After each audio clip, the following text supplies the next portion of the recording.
Well, we are still in the second verse,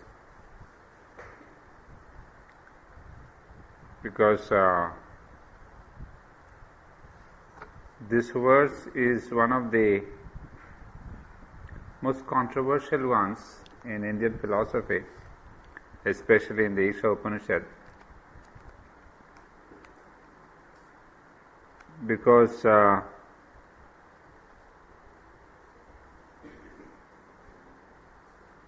the second verse discusses about doing works, that means doing action in the world. Well, you must have by now some idea of the central tenets of Indian philosophy, which have been coming right from the times of the Upanishads. And the central tenet is, what takes you to God? What takes you towards mukti? So the whole emphasis constantly has been how to realize the divine. They call it how to realize the Brahman, whatever, it doesn't matter. So you can see the whole emphasis has been the how to realize God. The question was not on how to make earth beautiful or earth a life so enjoyable. So in this path of how to realize God, we have been given basically three paths, that of knowledge, devotion and works. Because human life is divided into the works of the mind, works of the heart, works of the body. So these are the three basic instrumentation of our life. So each philosophy either chose the path of the mind, the path of the heart, the path of the body, but the whole emphasis has been whichever path you take, you reach the divine. That's the basic tenet of Indian philosophy and Indian spirituality. So here the Upanishads have given us a verse which says that doing verily works in this world, one should wish to live 100 years. And in this single word, doing verily works in this world, has been interpreted in different ways. But there are two main ways of interpretation, that are dominant ones. The first one was that of Shankaracharya, who interpreted what works are, what are the works that we should do to realize the divine. And then now in the present times we have Sri Aurobindo, who has once again interpreted works in a different manner. So these are two basic trends of the interpretation of the single word works. And of course, before Sri Aurobindo, there was the Gita, which interpreted the path of the works in a different manner, which is very close to that of Sri Aurobindo. Of course, you know by now that the path of the Gita and the path of the integral yoga are more or less the same, except the aim of integral yoga is different, but one has to go through the path of the Gita in order to reach the path of the integral yoga. That's what our entire synthesis of yoga tells us about. So the Gita also gave a different interpretation. So we are discussing that, and today we'll have the last paragraph on that, and then we'll move on to the third verse. This is on page 114. The student says, but how can Shankaracharya be called an undeveloped mind? The Guru. He was not an undeveloped mind, but he was dealing with undeveloped minds and had to speak their language. If he had given his sanction to karma, however qualified, the general run of people would not have understood him and would have clung to their rites and ceremonies. It is indeed to this difficulty of language, its natural imperfection, and the imperfection of the mind that employ language, to which all the confusion and sense of difference in religion and philosophy is due. For religion and philosophy are one and above difference. So, when Shankaracharya is emphasizing that do not do action, emphasize on knowledge. He says knowledge alone takes you to the divine. Then the student says, then how can we say that Shankaracharya is emphasizing on works? But Sri Aurobindo says, no, Shankara does not emphasize the path of works.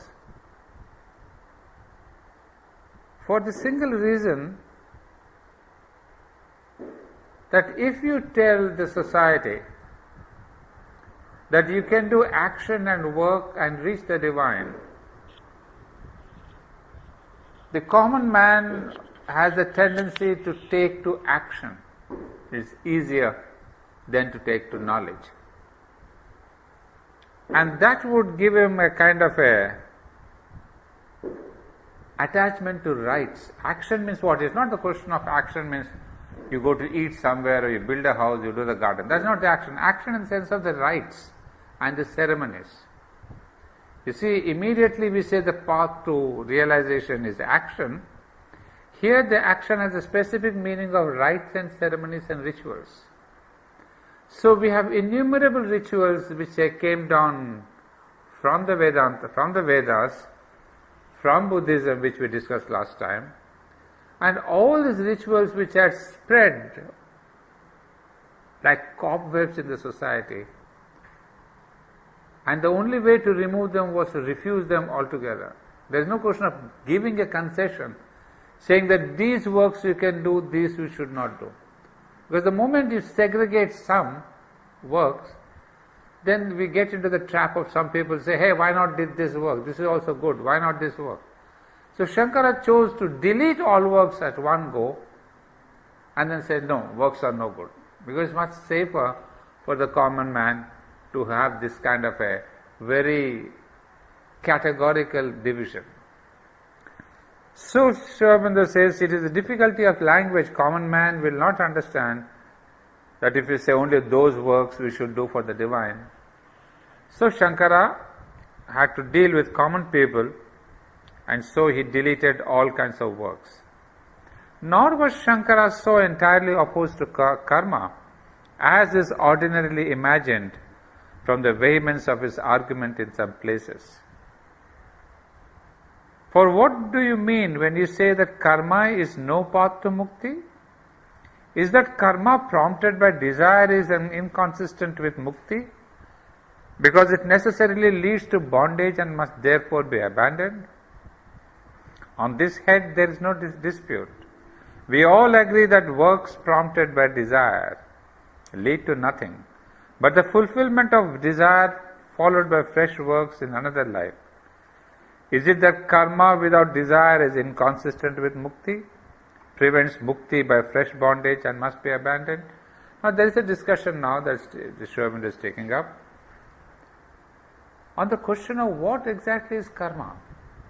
Is it rituals, ceremonies, all these dogmas?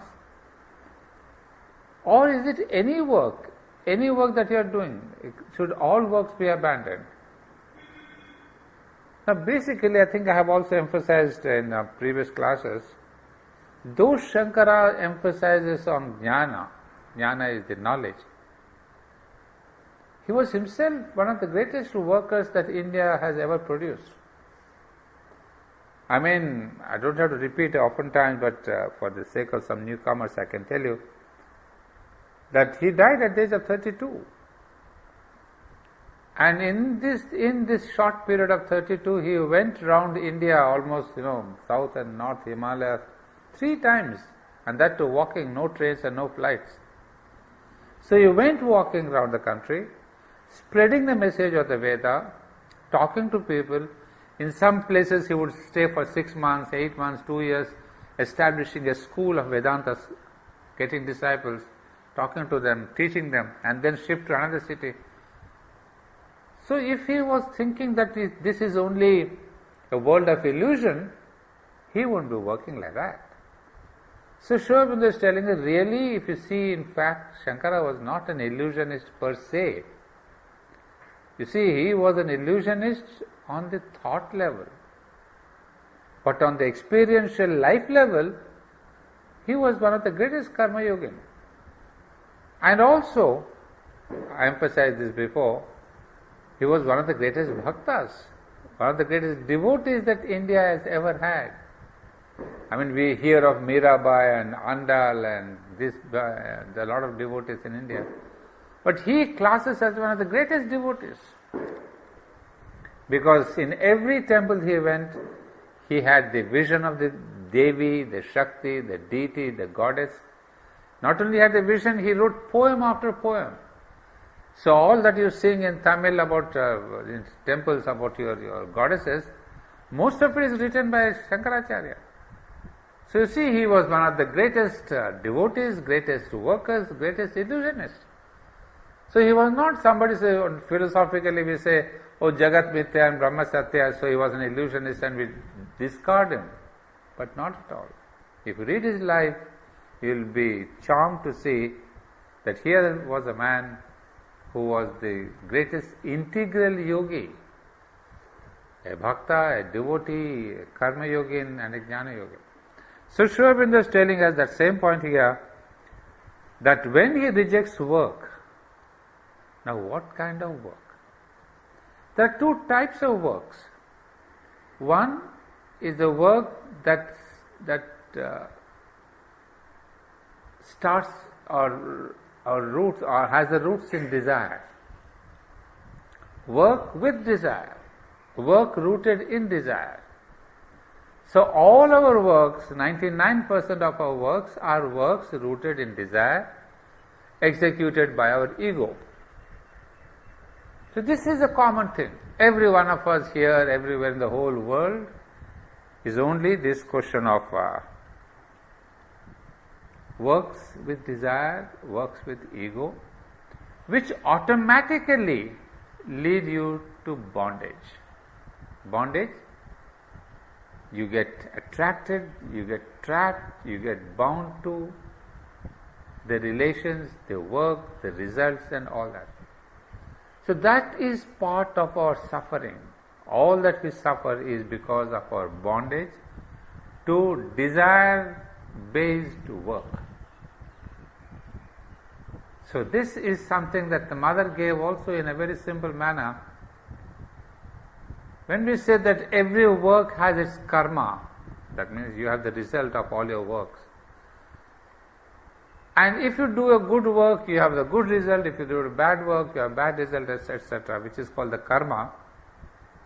Mother gave a very simple definition. She says, all work done with desire have a karma.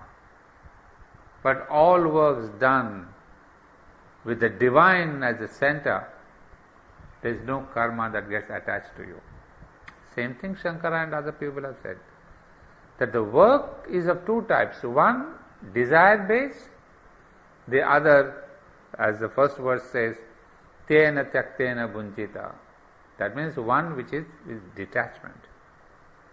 So very simple definition. Work with attachment, work with detachment. So, depending on how you do that, you have your bondage, you are in ignorance, you are in suffering, you have your mental stress, you have... really sometimes I begin to wonder, we have all these psychotherapies and psychology things and stress management and blah blah, we also do. In management there's so much of...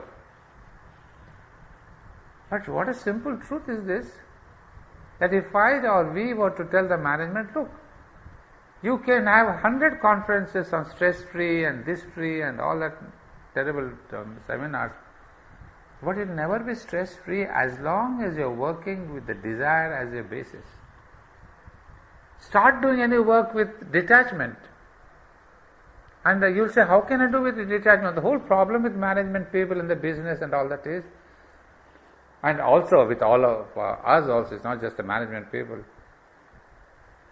that we cannot work without desire.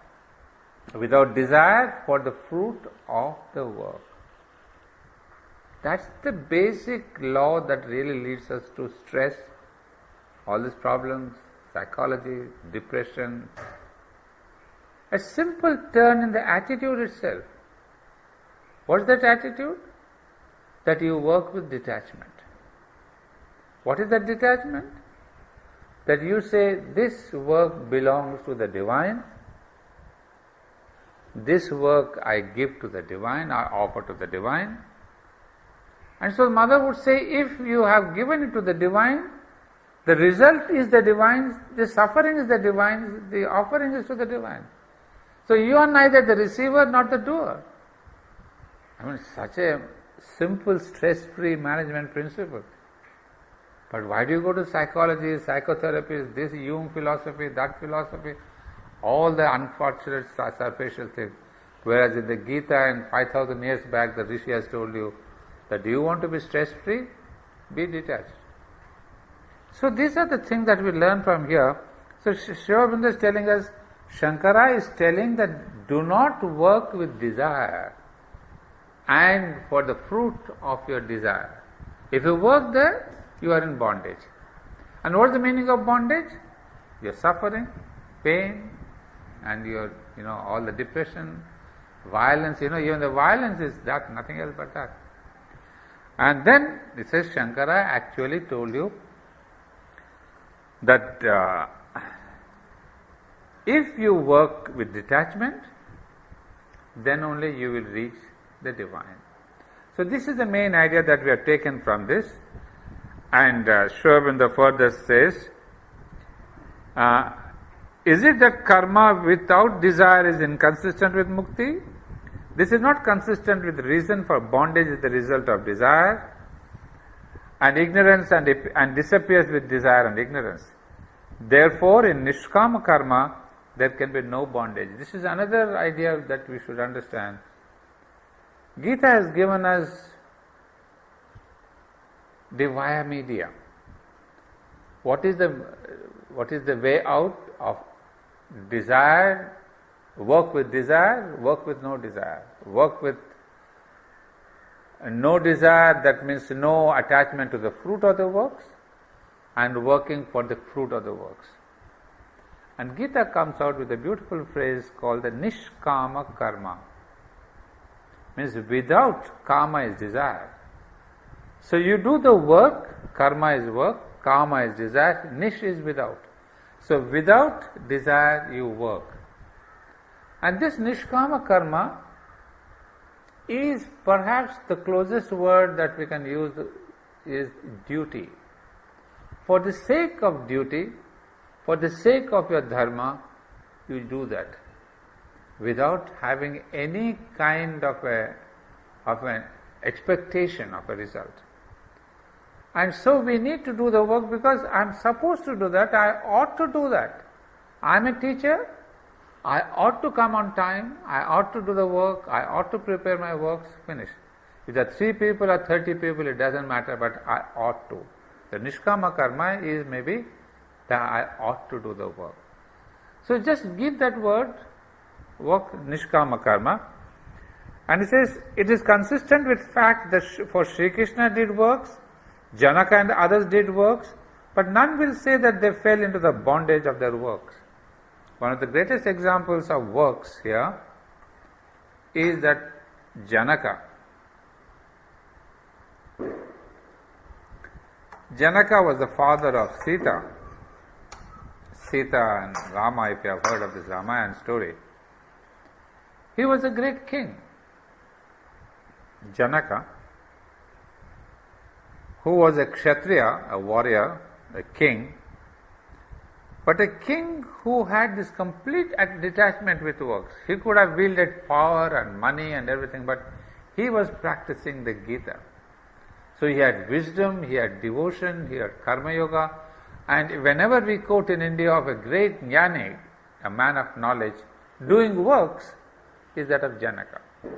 And then he says Sri Krishna did works, but they did not have any bondage. We all know, most of you would know by now, that the amount of work Sri Krishna has done. In fact, in the Gita, he tells Arjuna that if I do not work for a split second, the world will collapse. So that is the importance of work. But then he says, what do I expect out of this work? Nothing. Just the joy of sustaining, of being this world. So Krishna says, I have no result that I am looking forward to, but I never cease working. If you say, what am I going to get out of this job? Not much money, and you stop working. That's not the attitude. So he says, they don't have any bondage. Is it that Nishkama Karma may be done as a step towards Brahma Prapti, by Jnana, but must be abandoned as soon as Jnana is required? This also will not stand, because Janaka and others did works after they had acquired Jnana as well as before. For the same reason, Shankara's argument that karma must cease as a matter of sheer necessity as soon as one gains Brahma, because Brahma is akarta, will not stand. For Janaka gained Brahma, Sri Krishna was Brahma, and yet both did works. There's the last point. So, to wrap up this entire argument of works, that works are very important, but there's a kind of a double-edged knife. If you do works with desire and expectation of the fruits of your work, you get very fast into bondage, into ignorance, into suffering, into this karmic law. But the other side, if you do Nishkama Karma, that means detached work, that you ought to do, and that is a duty to do. But not only ought to do and duty to do, we will add one more Aurobindonian terminology, offering the work to the divine. So, if you work with desire, you go the normal way of bondage, suffering and death and all that. If you do the other way, which is Nishkama Karma, that means doing your works without having an eye on the fruit of the labor, and at the same time giving it a conscious offering to the divine. These are the two different works. So, depends what type you have chosen. So, works are important, but it's also as important to see which kind of work you will do. That's number one. And this has been the greatest thing from Janaka to Sri Krishna to all the great Indian philosophy, including the Isha Upanishad, which says, you must work with this attitude of offering, without desire. And so, Isha is emphasizing on this kind of work, doing which he says, you must live a full 100 years. That means give a full length of time. You don't have to shorten your life. You live a long life, a fullness of life, doing your works and not escaping. And now I'll take you to page number 120, and this is the third verse. Again, a very controversial but a very important one. Asurya nama te loka andhena tamasa vritaha. Sunless are those worlds and enveloped in blind gloom, where to all they in their passing hence resort who are slayers of their souls. As I told you last time, these first three verses are interlinked. So the first one we said is that the Lord, this entire universe and all that is moving in this universe is meant for the Lord, is meant for the habitation of the Lord. And then the second thing is, you must work in this world, but with detachment. Tena tyaktena bunjita, that means without having sacrificed that desire, you continue to work and live a long life. And in the first one, if you, I think we didn't discuss that. First one, there is a thought which says, lust not after any man's possession. It says, na karma lipyate nare. You see, we have discussed that evam tvai, no, the first one, not this one, sorry. It says, kasya sviddham dhanam. That means, do not lust for another man's possession. See, it's a very strange combination. I think I didn't cover this point. It's the first one, they say all this world is for the habitation of the Lord, that everything that is moving in this world, which means everything matters, everything is moving because nothing is stable, everything is meant for the Lord. And suddenly they say, that renown thou should enjoy, lust not after any man's possession. So suddenly why this moral sense of this 10 commandments, thou shalt not steal, thou shalt not tell a lie, thou shalt not do that. And we see a commandment here, thou shalt not lust after any man's possession. It is the thing that we should think. That when this high philosophy of this is going on, that this entire universe is for the habitation of the Lord, suddenly why this so-called apparently moralistic idea, lust not after any man's possession? It is not moral, it is not religious. It is again purely highly philosophical, metaphysical. In what sense? That you see, if this entire world is for the habitation of the Lord, that means all these are belonging to the divine. It doesn't give you the sense that it's mine. It's not my table, my money, my house, my relations.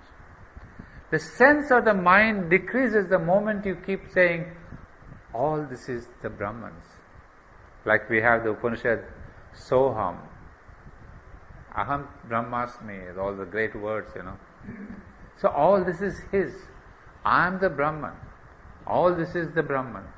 So this great 4 mantras that we say, Soham, Aham Brahmasmi, and all this, these are the mantras that keep your consciousness so high, saying that verily all this is the Brahman. And if I live in that consciousness, where is the question of belonging, my possession? There is no I, there is no ego.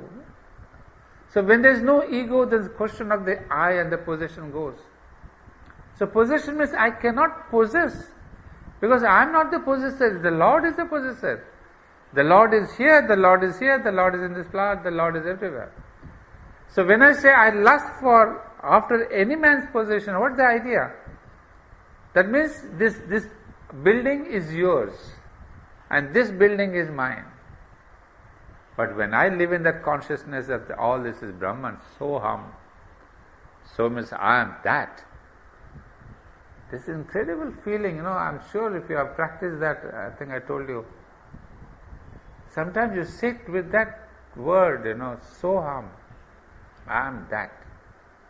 I mean, you sit, I always envy you people living in Oroville, this greenery and the nature around, and you just sit under a tree, the dusk hour, and just say, Soham, I am that.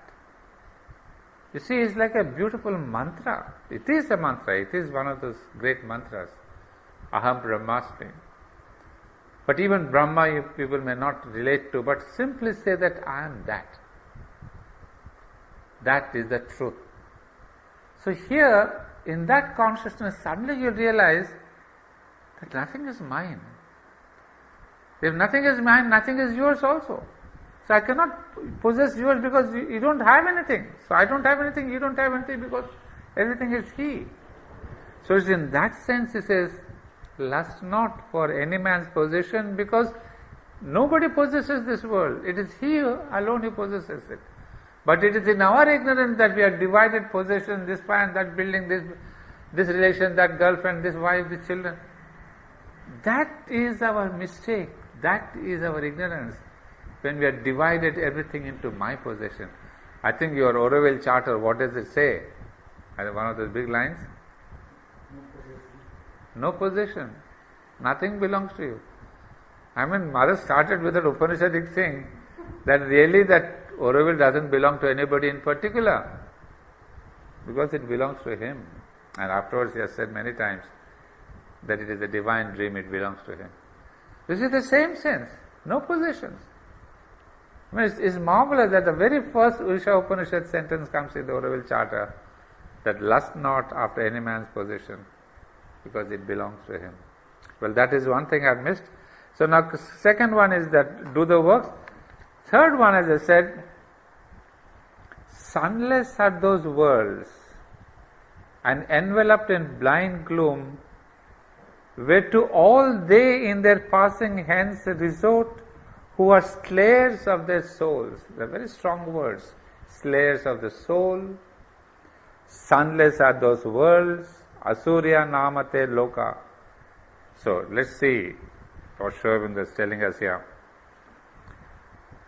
On page 120, I hope you got it, the third verse is there.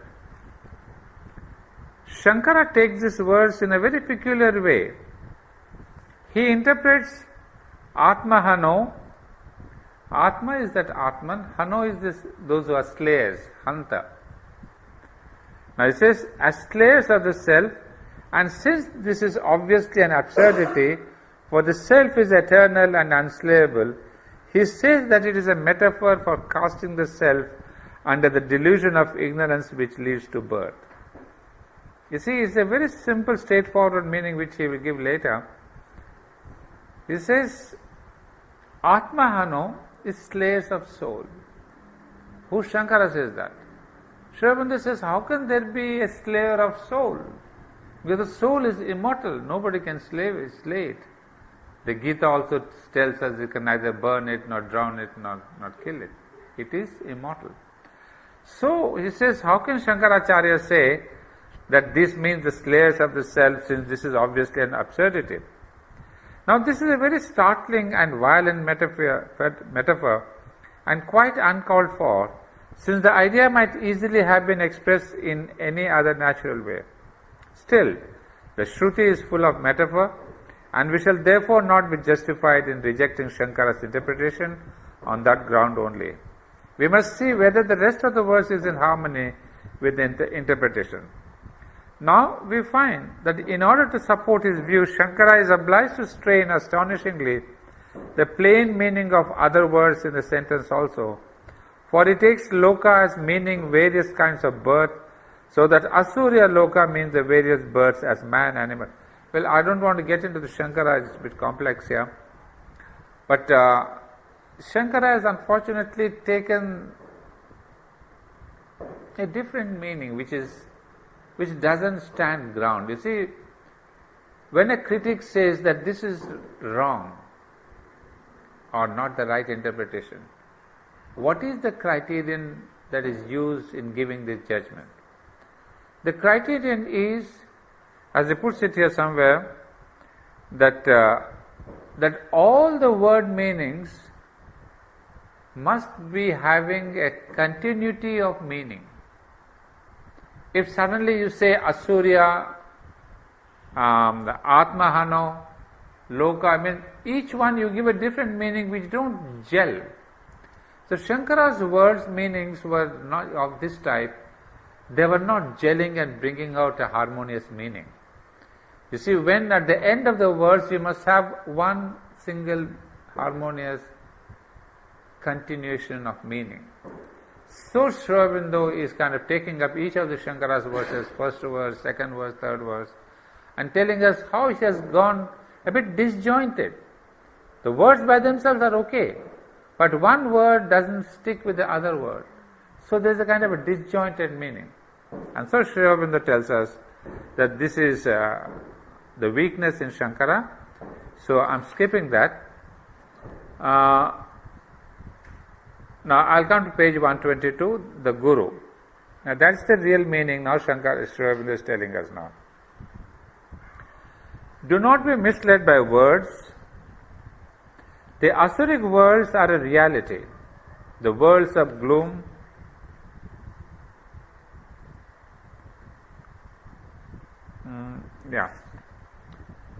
The Asuric world are a reality, the worlds of gloom in the nether depths of your own being. Now, what are these Asuric worlds? This is the first question. Now, the meaning is, here we say, Sri Aurobindo uses the word Asurya, means sunless. Surya is the sun.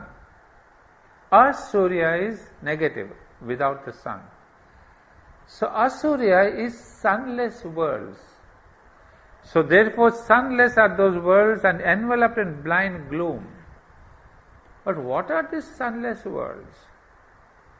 You see, is there anything called a sunless world? Because in this creation, on this earth, everything is bathed in sunlight, sometime or the other of the 24 hours. So the student is asking the Guru that are then worlds of Patala beneath the earth a reality, and do the souls go down there after death? But we know now that there is no beneath to the earth, which is round and encircled by nothing worse than air. You see, the old notion of the heaven and the hell. We have the question of Patala or Naraka is the hell. We have Swarga is the heaven. So in all these religions we have this heaven and hell and earth. So something, hell means under the earth, below the earth. Patala is below the earth, which have no sun. So the student says, now in modern science we know there is nothing as under the sun. Because previously when the earth was supposed to be a flat thing. So it is above earth and below earth. Below earth is dark because it's flat, there is no sunlight that goes in. But now we know earth is only a spherical.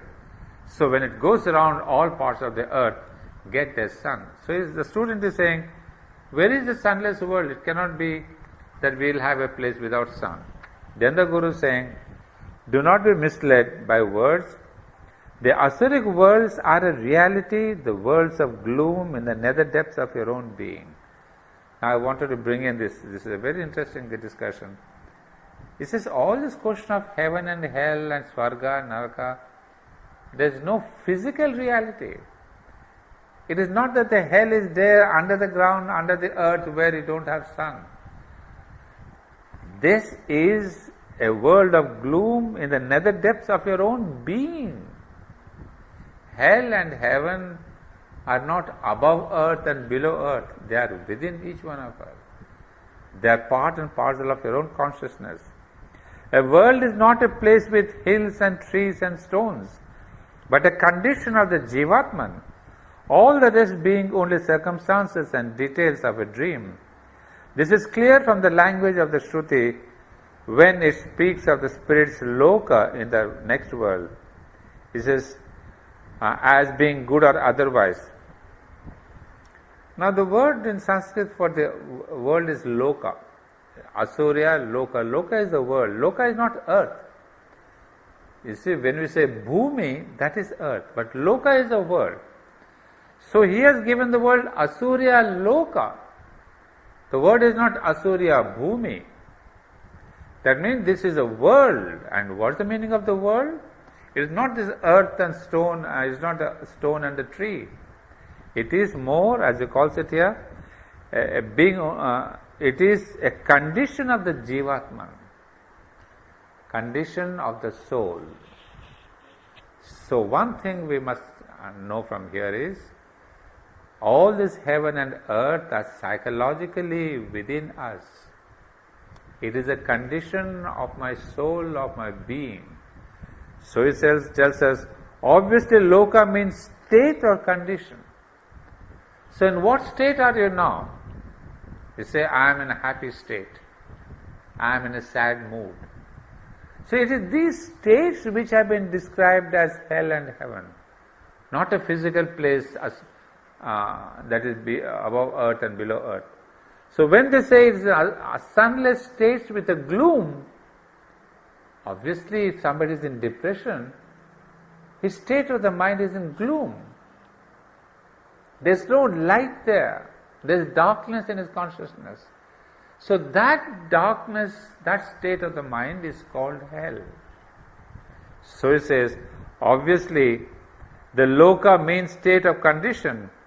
Mrityuloka is not essentially this earth we see. Martyaloka is not essentially this earth we see. For there may and must be other abodes of mortal beings, but the condition of mortality in the gross body. Swargaloka is the condition of bliss in the subtle body. Narak, the condition of misery in the subtle body. Brahmalok, the condition of being near to Hiranyagarbha, the causal body. So that is the relevance that we get of Indian psychology, and that has been now taken up by Sri Aurobindo too. That is, when we said there is a Brahmaloka, or we say Vijnanamaya Loka, or we say there is a Swargaloka. So the word Loka is normally misinterpreted as a world. It is not a world, it is in the sense, it is a state of consciousness. So when we say Swargalok, that means it's a state of consciousness, of illumined consciousness. So I may be living in Swargalok even now. I don't have to go after death. We say, oh, after death you go to heaven. You don't go to any other place. So we are living in hell and heaven continuously, either here or there, depending upon our own inner level of consciousness. That's why when Sri Aurobindo and the Mother speak of our consciousness, this is the relevance. Why do we want to purify consciousness? When they say live in a higher consciousness of surrender, it is this higher consciousness of surrendering to the divine which brings you straight into heaven. So while in body itself, while in life itself, we can be continuously living in heaven or continuously living in hell. So it is not after death. So Brahmaloka is the condition of being near to Hiranyagarbha in the causal body. So we have spoken about Brahmaloka also. They think, oh, after death the soul goes to Brahmaloka. It doesn't go anywhere. It is this question of our subtle physical now can live in a Hiranyagarbha loka. You see, we have again different levels of the world of the divine. We say it is Virat, Hiranyagarbha and Turiya. That means that there are three different kinds of worlds. Virat is the physical world. Virat is the expansion. So Virat is the physical world, Hiranyagarbha is the subtle physical world, and then we have a Turiya which is a spiritual world. So he is telling us that Brahmaloka is your living in the subtle physical world. So that means that cosmic consciousness, in other words, if you are living in a cosmic consciousness, you are living in Brahmaloka. And when do you do all this? While you are in the body, not after when you leave your body that you go to Hiranyagarbha, cosmic consciousness or heaven or hell. Just as the Jivatman like a dreamer sees the earth and all its features when it is in condition of mortality and regards itself as in a particular place, so when it is in a condition of complete tamas in the subtle body, it believes itself to be a place surrounded by thick darkness, a place of misery unspeakable. So it is very simple what we have been telling. All its features when it is in the condition of mortality and regards itself in a particular place, so when it is in a condition of complete tamas. Now what is hell? Is your tamasic state of consciousness. So when you are in full tamas, physically, vitally, mentally, you are in hell. You can come out of hell. Nobody tells you have to be there 1500 years, 1000 years, or 200 years. So every moment, suddenly when you are so tamasic, and this tamas, and then there is the question of the physical vital. So when the lower vital and the tamas they combine, that is the consciousness of hell.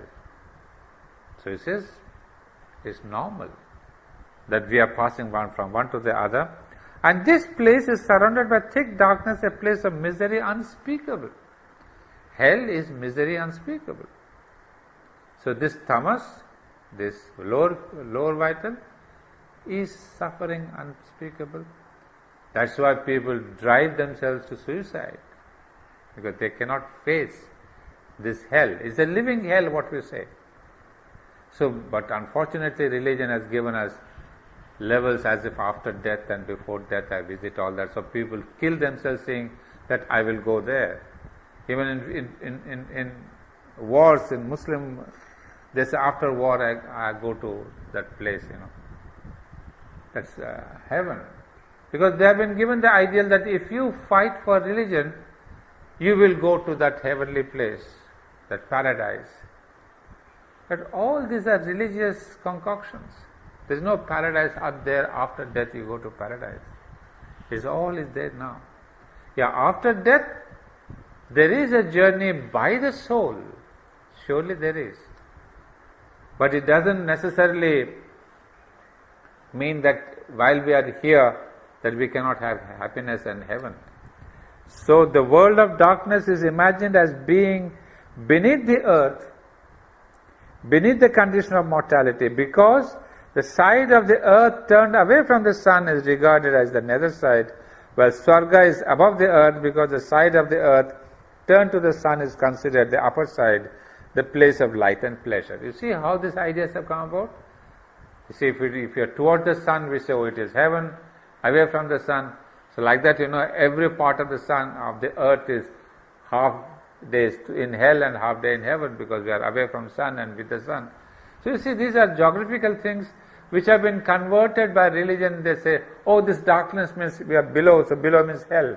But within 12 hours this hell becomes heaven, because it turns round and then you get all the light of the earth.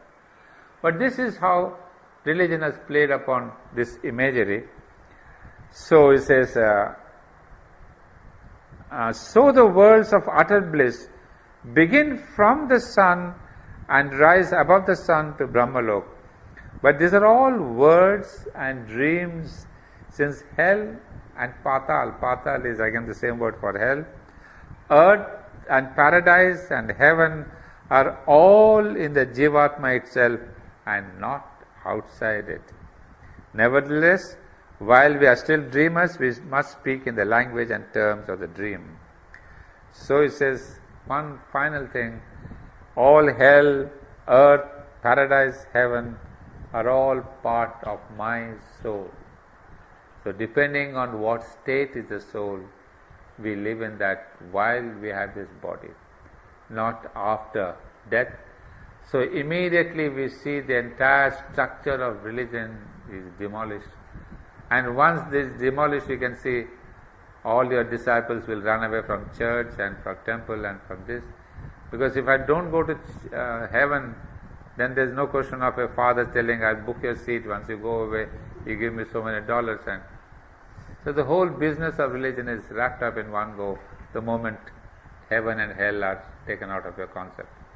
Well, that is the one word that we get here, the Asurya Loka. In blind gloom, so this is explaining only one word, Asurya Loka, and the question of this blind gloom. Second part of the verse is, passing hence resort who are slayers of the soul. Now, what then are these worlds of nether gloom? Guru. When a man dies in great pain or in grief, or in great grief, or in great agitation of mind, and his last thoughts are full of fear, rage, pain, or horror, then the Jivatman in the Shukma Sharir is unable to shake off these impressions from his mind for years, sometimes for centuries. Now we are getting a little closer to the philosophic idea of this, of hell,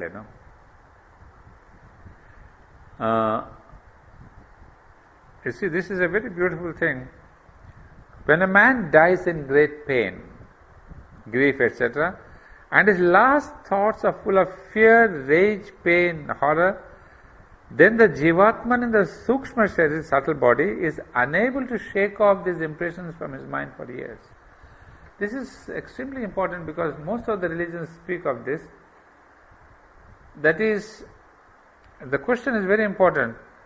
What then are these worlds of nether gloom? When we said there are this Patala or hell, and you said there is no Patala or hell, in reality it's all a part of your consciousness, then what exactly is this part of consciousness when we say after death you go to heaven or hell? Sri Aurobindo gives a very beautiful explanation. He says, look, when in the last moments of your death, if you die with pain and horror and grief, and maybe all this is arising out of great attachment and all that, the subtle physical is unable to shake off these impressions. You see, what all we think we are afraid of, our attachments, our fears, our horrors, and our grief, our pain, our sense of revenge, all these things are carried away by the vital. But here is Sri Aurobindo coming into the picture. When he says after death, there is a journey, and the journey begins with the discarding of the physical, as the first is the physical body, where the soul or the psychic being throws away the physical. And now this physical is also thrown away. In India we do the cremation. In Christianity we do not, we put them in this, what is that word? Put in the ground. You see, again there is a little distinction, because if a religion believes that this body is the ultimate thing, this is made of earth and back to earth it goes. But when in Hinduism we say, no, this is a being made out of light, it's a being made out of Ananda. It's a human being is not just earth and body, he is a psychic being. So we burn the body, saying that this burning, the whole body goes back into the flames, into that ethereal world. So we don't leave the body to rot and rust in the ground. We say, no, even the body belongs to this ethereal world. So burn it, and so that it goes away. In fact, the little parenthesis, that's for those of you who are into this. In those early days, people used to get a lot of photos of the mother and Sri Aurobindo, little calendars and pictures and all that. And they used to have so many of them at home. They said, what do I do year after year? So somebody asked the mother, what do we do? Throw it in the dustbin? We cannot, because we don't want people to step over that. So she said the best thing is to burn them. So any photograph of the mother and Sri Aurobindo which you do not want to keep at home or become old or something, burn it. And that has given me the hint to why the Hindus burn the body. That this burning of the body, it is an image, but still is the body of Sri Aurobindo, the mother. So in this burning, there is an aspiration that goes up. The physical itself aspires to be burnt and taken away into an ethereal world. It is not given back to earth. It is not a solid physical. Well, coming back to this, he says the last moments of death are very, very important. In fact, you must have heard even the mother telling, Gita telling, Sri Aurobindo and many other gurus also. In fact, Gita tells us that whatever you think of in the last minute, that you become in the next life. So that's a very challenging thing. Because what does it mean? That if you die in rage and fear and pain and sense of revenge, when the body is left behind, where do all these things go? They go into the vital. So now, what are they? My vital, my mental, and the psychic being. They are the three major patras, or the three major containers, if I can call it. So the biggest container, the earth, the body is left off. Then it is this vital being which absorbs your last minute thoughts, your revenges, your thought, whatever it is, again and again, I don't know to repeat. And these things, these impressions from his mind for years, for centuries, it is unable to shed off. It is this subtle physical. Because this is the gross physical, And the subtle physical gets all these impacts of the last moments of your death. That's why in India, not in India, at least among the Hindus, there's a custom, as I've seen in Christianity also. When you know you are approaching that moment, you read the Gita, or you ask a priest to read the Gita, or you ask a priest to read the Bible. So we want to be in that atmosphere where there's not this pain and grief and suffering and revenge and lower consciousness. So now we see the meaning why the last minutes of your death are very important, because otherwise the vital absorbs all these things, and then when the soul climbs up into the other worlds, if vital is full of these things, it takes long time to dilute, to really cleanse itself from all these impressions. In fact, as it says, it takes long years, sometimes for centuries. And that's something very interesting, Mother related. That Judas, or you know who Judas is, because he betrayed the Christ, he was in this vital world suffering all these centuries. When the word is centuries, I remember that. And it is the mother who relieved him from this vital world and gave him a kind of a gesture of grace and sent him away into this higher worlds. So you can see an act of disgrace, an act of betrayal of the divine incarnation can have that kind of an impact, where for centuries you can suffer. So now I get the reality of what the mother said, that Judas was suffering for 2000 years and more, and it is she who relieved him from that world. In fact, why that big case, even smaller incidents, once a lady went to Nalinida. Nalinida is one of the great sadhaks here, who had come with Sri Aurobindo. She went and said, Nalinida, I see my mother in dreams every day after she passed away. For many nights she is coming, almost wailing and weeping, and I cannot get rid of this dream. Every night she comes. So Nalinida said, come to me after a week, 10 days. Come back to me.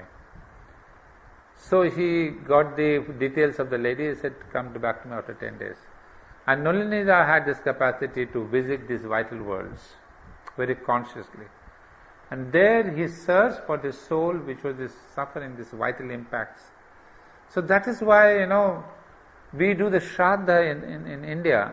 Shraddha is the 12th day ceremony or 3rd day ceremony or something. Why do we do that? It is only to release the vital being of all these impacts. You see, there is, we do normally the custom on the 3rd day, we feed the animals, the birds and the animals. When we prepare food, that was the very favorite food of the person who has passed away, and then we just go and feed it on the terrace or near the lake or near waters or in the forest, and let it be fed to the cows and to the crows and the animals. And crows have that occult capacity to absorb these impressions. Crows are not just birds, you must be seeing, they're extremely clever birds. I watch them every day because I give them food and I'm pretty friendly with them, and I watch their behavior. And so what we believe in India is that this eating away by the birds and the fish and the cow, they absorb these vital impressions, and so the vital being gets released of all this impact that Sri Aurobindo is speaking of. So now I see there is a meaning when we do this 3rd day ceremony. Of course, in the ashram we do the 12th day ceremony when we do just the meditation. And I think that started now, I recollect, after the 5th of December 1950, the mother closed the ashram for 12 days. It was only on 17th of December again that she resumed her work. So for 12 days it is a kind of not a mourning but a silent. So here too in the ashram that has become a ceremony of 12th day ceremony, when people and friends are called for a quiet meditation, with a person's photograph there, all praying that the soul may pass on. It's a prayer, but it's all to release the vital being of these impacts. So the Gita now, when it says that at the time of death, whatever you wish, it will happen next life. So this is the meaning. But Sri Aurobindo says that if you want to wish to be saying that I want to be a poet next life or I want to be a rich man next life, you cannot have the last minute thought unless you are living that thought for the past so many years. You cannot think of that, especially as they say, when there's a falling star, you wish it and it comes true. You know how many of us can wish something because we must be thinking of all lousy things and suddenly say, oh my God, the star has gone before you can think of anything. So these are levels of consciousness. So, but that is what is important is that when the last minute these impacts are there, the reason of this is the law of death. Death is a moment of great concentration when the departing spirit gathers up the impressions of its mortal life as a host gathers provender for its journey, and whatever impressions are predominant at that moment govern its condition afterwards. This is so interesting. It's a very lovely image. Death is a moment of great concentration. That all of you must have heard. When people suddenly before death, they recollect all their past life and what they have done, the highlights of their life. Because it says, because when the departing spirit gathers up the impressions of its mortal life, as a host gathers provender for its journey. So all these highlights of your life, they are the provender for the next life. For next life, what are the things that you have learned most in this life? They become the feed, the food for the next life. And whatever impressions are predominant at that moment govern its condition afterwards. So it is important to have a life where we have many of these highlights, and highlights are especially highlighted with the golden color of a divine memory. Because after all, the ultimate memories are only the psychic memories. All these vital impacts, which may last years together, but they dissolve. Then there are similarly the mental impacts, which take a lot of time, they ultimately dissolve. And it is only the psychic, and by the way, remember, that unless and until this vital mesh and the mental mesh release the psychic being cannot pass on to its own world. So when we say the psychic is suffering, because it is under the net or the mesh or the prison house of the vital. And vital becomes the prison house because of this grief and pain and rage and desire and all that. So all these things have to be dissolved and dissolved and dissolved, and then only the psychic goes beyond. So it's not just saying I've given a prayer on the 12th day so the psychic may go beyond. It doesn't happen so easy. There's a whole process. Well, I think the whole process has to stop here.